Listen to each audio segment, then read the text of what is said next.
This is a Sanyo XGA, and here is the first filter, right over the light bulb. Just take it out, shake it off, or cut a new one to replace it. Here's your Sanyo projector in lower school classrooms. This will be what you see hanging upside down. You need to get a screwdriver and take out this screw on the side so you can open the cover.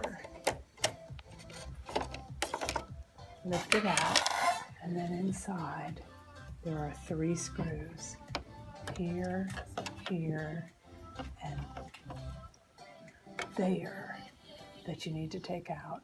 Then you can pull this tab out, pull that tab out, and insert the other bulb.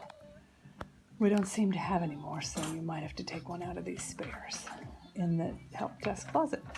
Then close it back up, 1, 2, 3, 4 screws, and you're done. Go into the menu and find settings and then go over and find the setting for lamp control. It has a mode 1 and 2, and you want 1, then find the filter counter and reset it.